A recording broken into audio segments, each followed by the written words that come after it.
ನಾಂತರೀಯಕ ಅನ್ನೋ ಶಬ್ದದ ಬಗ್ಗೆ ಒಂದು ಸ್ವಲ್ಪ ಗಮನ ಹರಿಸೋಣ. ನಾಂತರೀಯಕ ಅಂದರೆ ನಿಯತ ಅಂತ ಅರ್ಥ. ಅದು ವ್ಯಾಖ್ಯಾನಗಳಲ್ಲಿ ಕಂಡು ಬರ್ತದೆ. ನಿಯತ ಅಂತಂದ್ರೆ ಯಾವುದರಿಂದ ನಿಯತವೋ, ಎ ಯು ಬಿ ಇಂದ ನಿಯತ ಆದರೆ ಬಿಯ ಅಭಾವ ಇದ್ರೆ ಎ ಯು ಇರೋದಿಲ್ಲ ಅಂತ ಅರ್ಥ. ಧೂಮವು ವನ್ಹಿಯಿಂದ ನಿಯತ ಅಂದ್ರೆ ವ್ಯಾಪ್ತ ಅಂತ ಅರ್ಥ. ಆಗ ವನ್ಹಿ ಇಲ್ಲದೆ ಹೋದ್ರೆ ಧೂಮವು ಕೂಡ ಇರೋದಿಲ್ಲ ಅಂತ ಅದಕ್ಕೆ ಅಭಿಪ್ರಾಯ. ಆದರೆ ನಾಂತರೀಯಕ ಅನ್ನೋ ಶಬ್ದ ಹೇಗೆ ಅಂತ ಸ್ವಲ್ಪ ಜಿಜ್ಞಾಸೆ ನಾವು ಮಾಡಬೇಕೀಗ.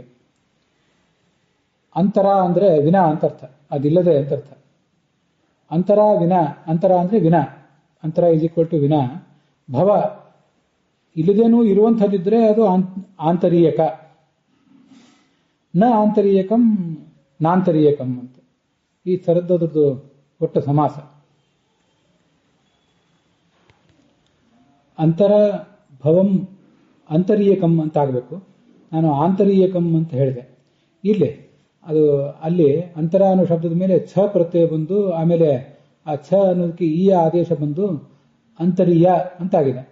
ಅಂತರೀಯ ಅನ್ನೋದ್ರ ಮೇಲೆ ಮತ್ತೆ ಸ್ವಾರ್ಥಕ ಪ್ರತ್ಯಯ ಬಂದು ಅಂತರೀಯಕ ಅಂತ ಆಗ್ತದೆ. ಅದು ಅಂತರೀಯಕ ಆಗ್ಬೋದು ಅಥವಾ ಆಂತರೀಯಕ ಆಗ್ಬೋದು, ಅದೇನೇ ಇರಲಿ. ಅದನ್ನ ಅಲ್ಲಿ ನಾವು ವ್ಯಾಕರಣದಲ್ಲಿ ನೋಡಿದ್ರೆ ಗೊತ್ತಾಗ್ತದೆ. ಅಲ್ಲಿ ಅದಕ್ಕೆ ನ ಅನ್ನೋ ಅವ್ಯಯ ಸೇರಿದೆ. ನಿಷೇಧ ಅನ್ನೋ ಅರ್ಥ ಉಳ್ಳಂಥ ಶಬ್ದ ಒಂದು ಅವ್ಯಯ ಅಲ್ಲಿ ಸೇರಿದೆ. ನಾನು ಇದನ್ನ ವಾಚಸ್ಪತ್ಯ ಕೋಶ ಮತ್ತೆ ಅಭ್ಯಂಕರ ಗ್ರಾಮರ್ ಇದನ್ನೆಲ್ಲ ನೋಡಿ ಹೇಳ್ತಾ ಇದ್ದೀನಿ. ಅಭ್ಯಂಕರ ಗ್ರಾಮರ್ನಲ್ಲಿ ಅಂತರೇ ಭವಂ ಅಂತರೀಯಂ ಅಂತ ಹೀಗಿದೆ. ಮುಂದೆ ನನ್ನಿ ಸಮಾಸ ಆದಮೇಲೆ ಅದಕ್ಕೆ ನ ಅಂತರೀಯಕಂ ನಾಂತರೀಯಕಂ ಅಂತಾಗಿದೆ. ನ ಅಂತರೀಯಕಂ ಅನಾಂತರೀಯಕಂ ಅಂತ ಆಗಬೇಕಲ್ಲ ಅಂತ ಒಂದು ಪ್ರಶ್ನೆ ಬರ್ತದೆ ನಮಗೆ. ಯಾಕಂದ್ರೆ ಸ್ವರ ಏನಿರ್ತದೆ, ಸ್ವರವನ್ನು ಆದಿಯಲ್ಲಿ ಇಟ್ಕೊಂಡಿರುವಂತಹ ಶಬ್ದ ಇದ್ರೆ ಅದು ಕೆಲಸ ಮಾಡೋ ರೀತಿನೇ ಬೇರೆ, ವ್ಯಂಜನದಲ್ಲಿರುವಂತಹ ರೂಪ ಆದರೆ ಬೇರೆ. ನ ಜ್ಞಾನಿ ಅಜ್ಞಾನಿ ಅಂತ ಅಷ್ಟೇ ಹೇಳ್ತೇವೆ ಸ್ವರ ಇದ್ದದ್ದಾದ್ರೆ. ಆದರೆ ಎಲ್ಲಿ ವ್ಯಂಜನ ಇದ್ದದ್ದಾದ್ರೆ ಕೇವಲ ಅಕಾರ ಹೇಳ್ತೀವಿ. ನ ವೃತಂ ಅವೃತಂ ಹೀಗೆಲ್ಲ, ನ ಜ್ಞಾನಿ ಅಜ್ಞಾನಿ, ನ ಪ್ರಾಪ್ತಿ ಅಪ್ರಾಪ್ತಿ ಹೀಗೆಲ್ಲ. ಆದರೆ ಅನಪತ್ಯ, ಮಕ್ಕಳಿಲ್ಲದೇ ಇದ್ದವನು ಅಂತ ಇತ್ಯಾದಿಗಳನ್ನು ಹೇಳುವಾಗ ಅನಪತ್ಯ ಅಂತ ಹೇಳ್ತೀವಿ. ನ ಅಪತ್ಯ ನಾಪತ್ಯ ಅಂತ ಹೇಳೋದಿಲ್ಲ, ಅನಪತ್ಯ ಅಂತ ಹೇಳ್ತೀವಿ. ಯಾಕಂದ್ರೆ ಆರಂಭದಲ್ಲಿ ಅಪತ್ಯ ಶಬ್ದದ ಆರಂಭದಲ್ಲಿ ಸ್ವರ ಇದೆ.